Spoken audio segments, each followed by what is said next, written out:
Hola, ¿qué tal? Hoy, para la cuarta clase, vamos a estar explorando un tema bastante fundamental para la teoría psicoanalítica, el cual sería su concepción de la sexualidad. Anteriormente, ya hemos venido platicando sobre cierto origen de los complejos patógenos, como también de dónde pudiesen venir la energía suficiente para hacer las formaciones del inconsciente. Este origen va coincidiendo con los deseos inconscientes. Exploramos justo la clase pasada cómo dichos deseos inconscientes son representaciones reprimidas de cuestiones que resultan un tanto antiestéticas, inmorales para la propia personalidad del individuo. Dichos deseos resultan confrontantes no solo para aquel que los vive, sino también para un parámetro tanto social como, lo iremos viendo hoy, teórico. Incluso podemos ver que el propio Freud se resistía a la etiología sexual de que fuera el origen de toda neurosis, porque la sexualidad es el tema más resistido a nivel profesional, a nivel clínico. El propio paciente no suele ser honesto con respecto al tema de su vida sexual, más a pesar de que exista esta resistencia de todas las áreas, pues la evidencia se sigue sosteniendo y que existe cierta refutación, ¿no? No toda patología pudiera remontar a una etiología sexual. Por ejemplo, pudiese ser el caso de los traumas psíquicos. Y sí, pudiera ser aparentemente orígenes distintos, pero justo esa diferenciación no se logra sostener durante mucho tiempo por un punto fundamental que el propio Freud nos va a ir presentando. Y cito: la labor analítica necesaria para la aclaración absoluta y la definitiva curación de un caso patológico no se detiene nunca en los sucesos del periodo de enfermedad, sino que llega en todos los casos hasta la pubertad y la temprana infancia del paciente, para tropezar allí con dos sucesos e impresiones determinantes de la posterior enfermedad. Solo los sucesos de la infancia explican la extremada sensibilidad ante traumas posteriores, y únicamente por el descubrimiento y atracción a la conciencia de estas huellas de recuerdos, casi siempre olvidadas, adquirimos poder suficiente para hacer desaparecer los síntomas. Llegamos aquí al mismo resultado que la investigación de los sueños, esto es, que son deseos duraderos y reprimidos de la niñez los que para la formación de síntomas han suministrado su energía, sin la cual la reacción a traumas posteriores hubiera tenido lugar normalmente. Y estos poderosos deseos de la niñez deben ser considerados siempre y con absoluta generalidad como sexuales. Aquí hay dos puntos fundamentales. Uno es que se presenta desde un inicio que el trauma psíquico es subjetivo. El trauma remitiría invariablemente a la historia del propio sujeto. Y que por ello, lo que es traumático para uno pudiese ser no traumático para otro. El segundo aspecto fundamental, y es con lo que cierra, es que más allá de estas situaciones presentes, es decirlo, es que se puede hallar que el trauma remonta a un aspecto sexual. Y para irnos metiendo en materia, ¿qué se concibe como sexualidad dentro del psicoanálisis? Si es también que justo existe una sexualidad infantil y que pues se va a presentar una posición teórica fundamental del pensamiento freudiano. Y esto es que la sexualidad comienza justo desde la infancia. Algo que a la fecha sigue siendo bastante polémico. Incluso existen psicoanálisis que pretenden eliminar o omitir dicha postura, provocando lo que yo llamaría un psicoanálisis descafeinado, porque irrumpe con la falsa concepción de que la sexualidad sería un ente demoníaco que aparecería hasta la pubertad, ¿no? Que la infancia, una de sus características fundamentales sería el que es asexual, cosa que, como vamos a ir viendo con la presentación de Freud, pues nada más alejado de la evidencia. Y que además dicha evidencia no requiere ni siquiera una cierta abstracción teórica como tal vez algunos conceptos dentro del pensamiento psicoanalítico, sino que esta resulta absolutamente observable para todo aquel que conviva con algún infarto. Se puede ver desde el frotamiento de los genitales, desde la tendencia al exhibicionismo, e incluso se requiere más una cierta destreza para no verlo que para poderlo denotar. Resulta incómodo para los adultos, primordialmente para los cuidadores, donde se le tiene que ir corrigiendo al infante constantemente de que no haga eso en público, de que de plano no lo haga. Freud, justo sabiendo que era un tema bastante delicado de presentar, ¿no?, la sexualidad infantil, mucho más con el público con el cual lo estaba realizando en Estados Unidos, pues remonta al ejemplo de otro investigador, Stanford Bell, que había realizado una investigación bastante similar en la propia Universidad de Clark, en la cual Freud va exponiendo estos temas, y que presenta su evidencia de una forma bastante distinta a la americana, como menciona. Esto quiere decir positivista y cuantificable, en donde el propio Stanford, a partir de un estudio de 2.500 casos, 800 realizados por él mismo, justo llegó a una conclusión de que el sentimiento amoroso sexual no es algo que aparece espontáneamente en la adolescencia, sino que es algo que se encuentra ya presente desde los primeros momentos de la vida. Por lo tanto, la evidencia existe, es observable y es comprobable, como también resultaría completamente comprensible la resistencia a dicho tema. Angustiarían a que justo pudiese despertar la represión en los adultos y ya han pasado por estas épocas más angustiantes, y que poner en conciencia dicho periodo pues resulta confrontante para la tarea de la educación cultural, la cual se basa en tres columnas, tres tiques fundamentales, que sería el pudor, la vergüenza y la moralidad frente al tema sexual. Por lo tanto, para profundizar y ya conocer las características de esta sexualidad, Freud les pide a su público, y creo que es fundamental extender la invitación a seguir la presentación sin refutarlo inicialmente. Sigámoslo y vayamos presuponiendo justo la sexualidad infantil. Hay que partir desde que el infante no cuenta con la capacidad reproductora inicialmente. Esto, en efecto, es algo que llegará con la pubertad, pero ya cuenta con un cuerpo, y con un cuerpo con la capacidad de producirle una satisfacción de órgano, lo que también se consideraría una satisfacción sexual. Esta va teniendo diferentes formas de representación, y que posteriormente tomarían una primacía genital en la pubertad, justo ya dirigidas a la reproducción. Pero dicho placer que el infante ya es capaz de experimentar se va focalizando en diferentes zonas que resultan altamente excitables, y estas son las siguientes: con los genitales, la boca, el ano, la apertura del meato, la piel, entre otras, ¿no? Pero primordialmente se van caracterizando por cierta mucosa presente en las.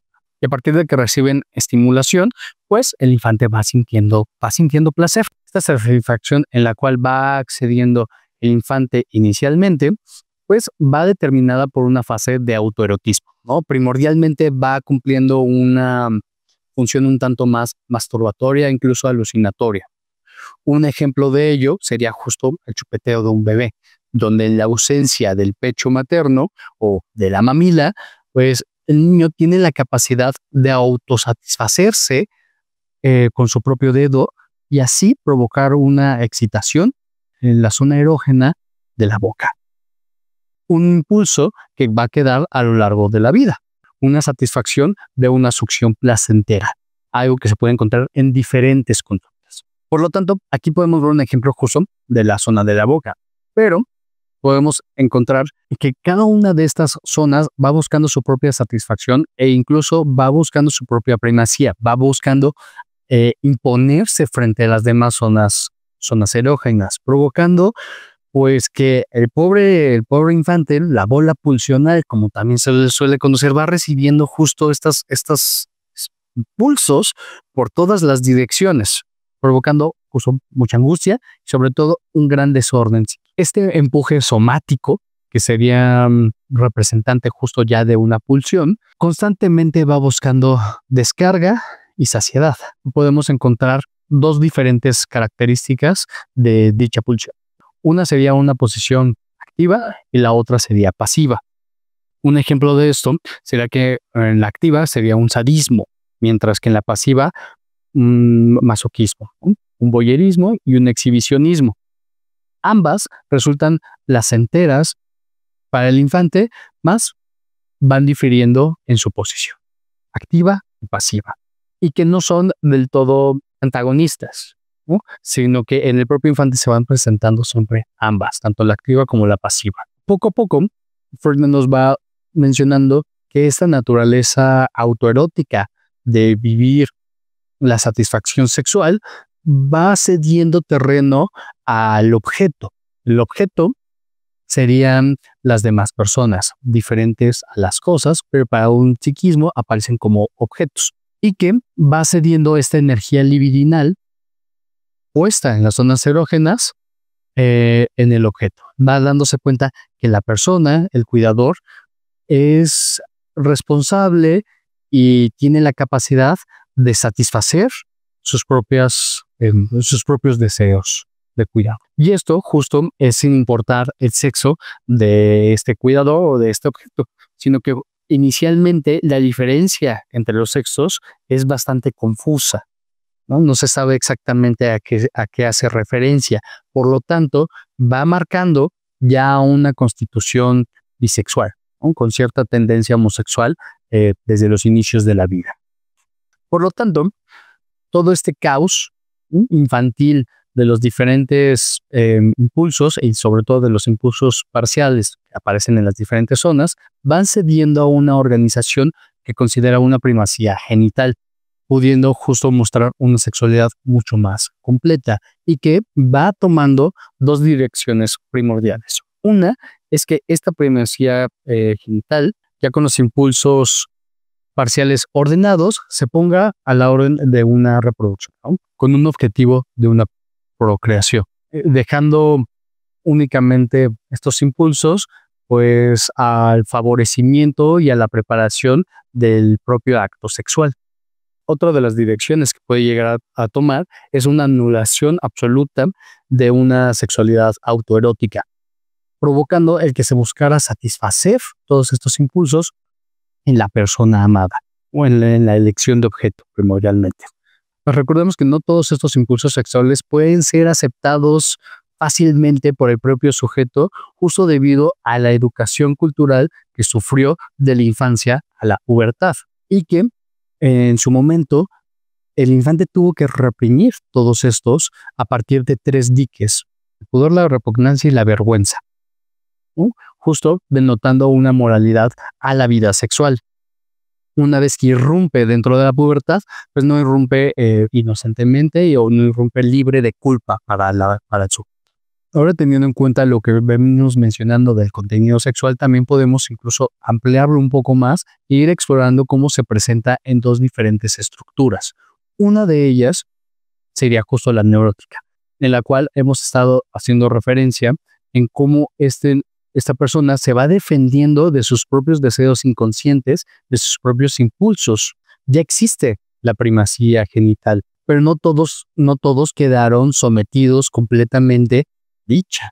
Hay unos, por así decirlo, un tanto rebeldes y están alejados de un fin reproductivo. Parte de ellos pudiese ser justo cuando se presentan como el impedimento para poder llevar a cabo el acto sexual genital. Uno de ellos, y uno de los más cancelados socialmente, es el erotismo que tiene el infante relacionado con los excrementos. A partir de llevarlo a un acto sexual, pues justamente sería una desviación de la procreación. Otra de sus desviaciones, fuentes de la angustia neurótica, sería la presencia de la tendencia homosexual que hubo en la infancia, provocando que dicha angustia, tanto estos impulsos que quedan flotando fuera de la primacía genital, como también la tendencia a la homosexualidad, son fuente de angustia para cualquier sujeto, tanta que pudiese evitar el que llevara una vida sexual satisfactoria. Es fundamental destacar que dicha posición de Freud en cuanto a una vida sexual adulta normal, pues se va a venir modificando a lo largo de su teoría. Más aquí es una que va presentando como si fuese algo alcanzable. Más adelante incluso va a remitir que toda sexualidad resulta perversa. Pero eso es para otro momento. Por lo tanto, el neurótico sufre bastante culpa, bastante angustia de sus propios impulsos sexuales, cosa que va a ser distinto dentro de una estructura tanto más perversa. Poniendo como ejemplo el que la perversión y la neurosis se tendrían la relación como una fotografía tiene a su imagen positiva y negativa, ¿no? Más la fotografía continúa siendo la misma. Mientras que el neurótico va defendiéndose de sus deseos inconscientes a partir de justamente de rodearlos, impidiendo que los llevase en acto o arrepintiéndose profundamente de llevarlos, a partir justo de la represión, el perverso los puede llevar a cabo sin ningún rodeo. Muy similar a lo que incluso menciona Aristóteles, donde el hombre virtuoso se conforma con fantasear aquello que el malvado lleva a la acción. Y más allá de llevar esto a un aspecto moral de que el neurótico sería esa persona virtuosa, es justamente poner el énfasis de que el virtuoso también lo desea y que por ello mismo enferma. Como se podrá ver, justo el tema de la sexualidad no es algo obvio ni tampoco algo sencillo de tratar, sino que es una concepción de la sexualidad bastante amplia y que el propio Freud nos lo va diciendo en la siguiente cita. Confieso que he usado esta palabra en un sentido mucho más amplio del que estáis acostumbrados a atribuirle, pero es muy discutible si sois vosotros que la emplean en un sentido demasiado estrecho cuando la limitan a los dominios de la procreación. Haciéndolo así, sacrifican la inteligencia de las perversiones y la conexión entre la perversión, la neurosis y la vida sexual normal, quedando imposibilitados de reconocer, según su verdadera importancia, los comienzos fácilmente observables de la vida erótica, somática y psíquica de los niños. Pero decidiráis a no dar más amplio sentido de la palabra discutida, se debe tener siempre en cuenta que el investigador psicoanalítico concibe la sexualidad en aquel amplio sentido al que nos conduce a la aceptación de la sexualidad infantil. Considerando la cita que acabamos de leer, es necesario regresarnos a unos puntos fundamentales, ¿no? Ya acabamos de ver la exposición primordialmente de las manifestaciones somáticas de esta sexualidad infantil, pero las que refieren al aspecto anímico las pasamos por apenas encima, ¿no? Por lo tanto, es necesario volver y plantear cómo el infante, a la hora de nacer, se encuentra en una posición absolutamente vulnerable frente a la vida. Sin el cuidado, sin la protección de sus cuidadores, pues resultaría imposible la sobrevivencia, provocando una elección de objeto infantil, la primera en dichos padres, ¿no? Y de ambos sexos, tanto en el padre como en la mujer, pues el deseo de verse satisfecho de sus impulsos sexuales, pues por parte de ellos.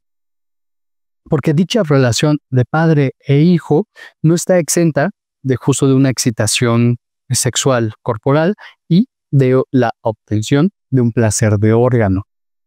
Y que además, para meterle más polémica, generalmente este fenómeno responde a un estímulo iniciado por los propios padres, cuya ternura también no está exenta de una actividad sexual, pero desviada de sus fines.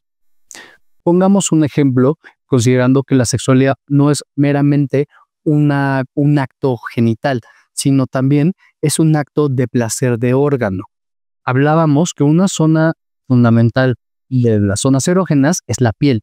¿Y qué no hace un padre sino acariciar constantemente a su bebé?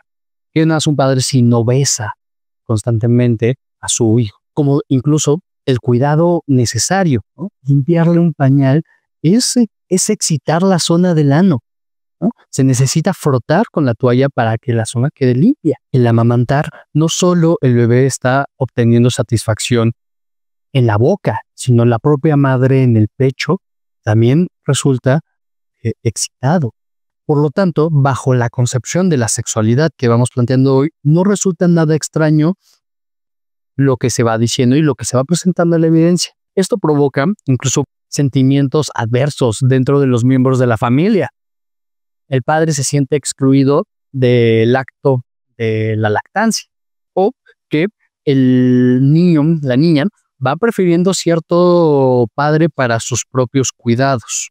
Esto denota que no solo existen sentimientos de ternura y amorosos dentro del núcleo, sino que también van surgiendo ciertos impulsos hostiles de competencia, de celos y de envidia entre ellos, provocando una ambivalencia insoportable que pues va a acompañarnos a lo largo de toda la vida. Y que dicho complejo de las relaciones y de los vínculos, el sostener el que se ama al padre, pero al mismo tiempo es el mayor competidor de los cuidados maternos, pues provoca lo que Freud llamó un Kern complex y que se vería presente en toda neurosis como fuente de neurosis, como fuente de angustia. Es primordialmente cómo lidiar con el complejo del incesto. Es el famoso complejo de Edipo, porque incluso es bastante notorio mientras que el infante permanezca en ese momento de la infancia en la cual aún no ha caído en la represión, invitándolo a realizar ciertas investigaciones sexuales, ¿no? Primordialmente, ¿de dónde nacen los bebés? Y que cuando suelen hacer estas preguntas, ellos ya cuentan con una teoría fundamentada atrás a partir de sus propias investigaciones. Lo que van buscando es qué tanto pueden confiar en que el adulto va a ser sincero y honesto, porque logran resolver bastante del enigma con sus observaciones, con la escucha, con lo que los adultos hablan entre ellos mientras ellos están al lado en silencio, ¿no? Un niño, una niña que no está hablando, que no está haciendo ruido, está escuchando.